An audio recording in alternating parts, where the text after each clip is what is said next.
out to my friends from Goodfellas TV, from Alexis Too Sexy Salazar. Man, let's talk about, I heard a rumor, so let's talk about it real quick. Now, I swear I read somewhere that Shakur Foster and Ray Vargas was going to fight for the vacant 130-pound WBC title, but I heard a rumor today that Emmanuel Navarrete is going to move up to 130 and take on Oscar Valdez for that WBC title. So I don't know if Ray Vargas and Shakur Foster going to end up fighting for interim title, or somebody fighting for the franchise title, or the superior Mexican title, intercontinental. I don't know what's going on, right? But that's what I heard. At the end of the day, Navarrete had an opportunity to take on Shakur Stevenson for the title. Obviously, Shakur Stevenson didn't like he was going to make weight. I didn't watch Navarrete's last performance, but I heard it was piss poor. But, maybe he might remind me a little bit of Sebastian Fondor. I heard his performance, didn't watch his performance. I heard it wasn't that good. But I just think they might be in that class of fighters that fight up and down to their competition. I just think they might be in that class of fighter. And, albeit Navarrete had a long layoff, he had some promotional issues they had to figure out, which obviously they got him together. I think he only with Top Rank now. I could be wrong. No more Zafner. I'm not sure exactly. I can't remember exactly what the agreement was or if it ever came out.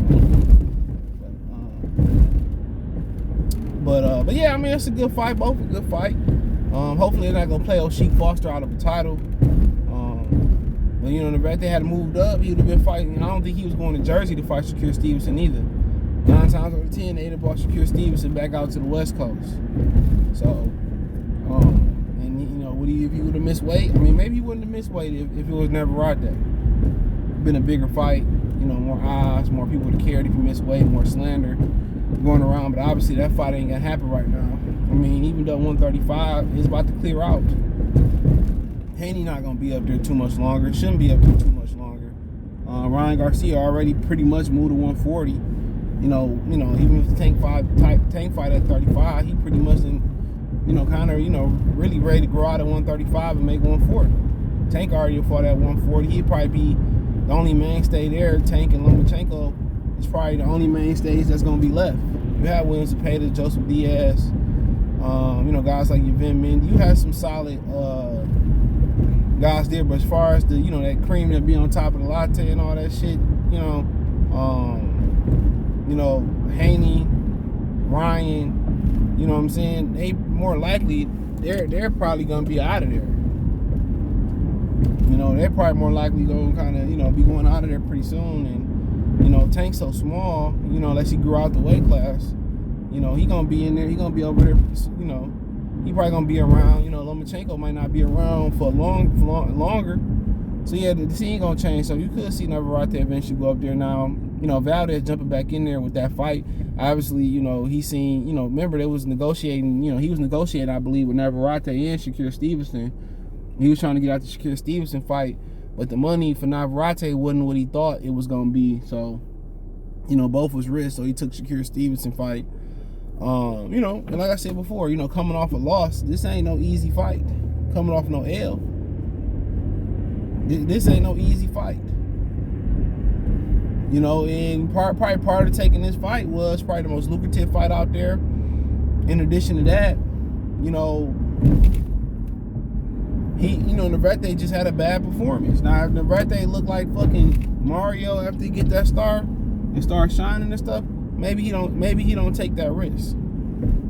If he look really, really good in his performance, maybe he'd be like, nah, I'm good. So that's just something to chew on real quick. So something to think about, man. But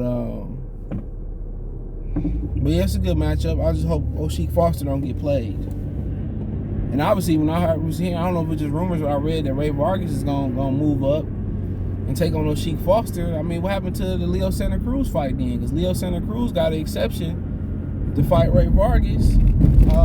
Unify with Ray Vargas at 126 featherweight and keep with, I don't know the UK dude's name, but he had to sit there and wait.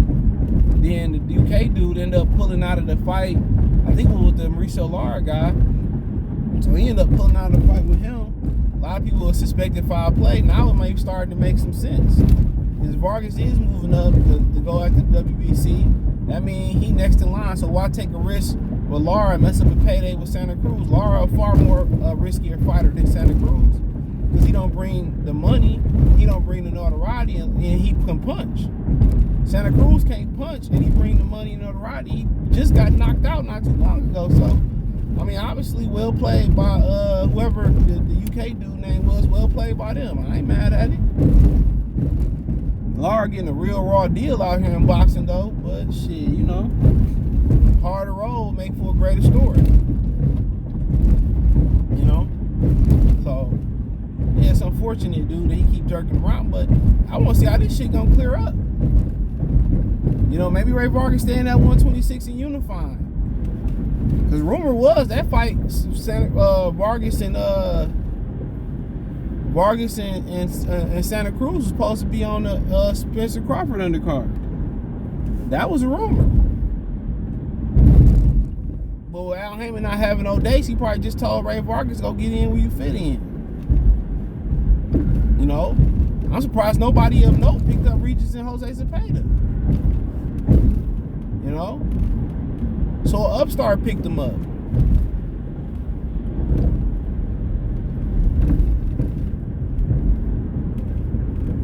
You know, an upstart picked that fight up. So, I mean, yeah. So, man, you might get some of a 4-man tournament there. So we'll see who the force is stronger with the WBC. Vargas people, I think Sheik Foster might be promoted by Lou DiBella. I could be wrong. So yeah, I mean, shit, it is what it is. It is what it is, bro.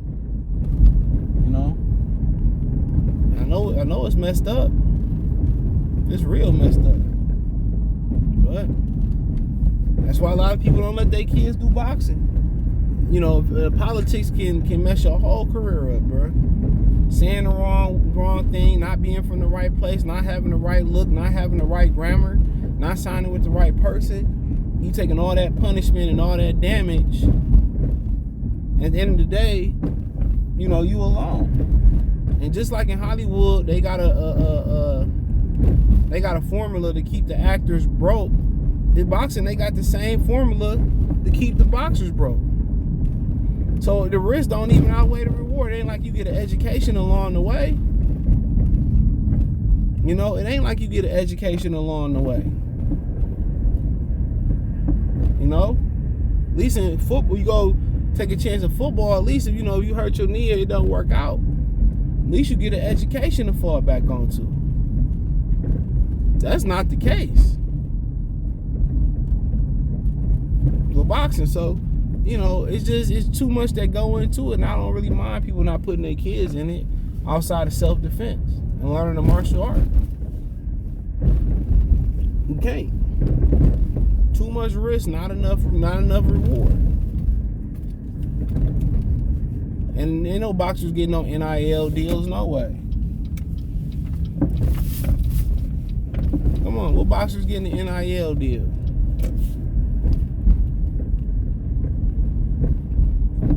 So shit, you know, the participant pool is going to continue to shrink for boxing. It don't resonate with the youth and all the other bullshit that come with it. It's going to continue to shrink. Mark my words. So we'll see how I pay. That's just what I'm hearing. You know what I'm saying? So I'm calling it a rumor. So I don't, I don't know what's gonna happen with those Sheik Foster and Ray Vargas. Maybe I read wrong, but I know I seen something about them post. You know, Vargas supposed to be going up taking on Sheik Foster, but I already know what the deal is, bro. I already know what the deal is. Al Heyman don't have no dates. He told Ray Vargas, go, you know, if you go eat somewhere else, go eat somewhere else. You don't tell the black fighters that though, but. No, it is what it is, man. But you know, Navarrete, Oscar Valdez. I heard, I didn't see Navarrete's last fight. I heard he didn't look good. So But I just think, you know, Valdez look, you know, he fighting somebody that's bigger than Shakur Stevenson too, longer than Shakur Stevenson. I'm still believing in Navarrete talent, and I think Valdez is probably gonna be on the brink of fans saying it's time for him to retire. Because the thing about this, Shakur Stevenson will play with you, but Vargas will take some years off your career.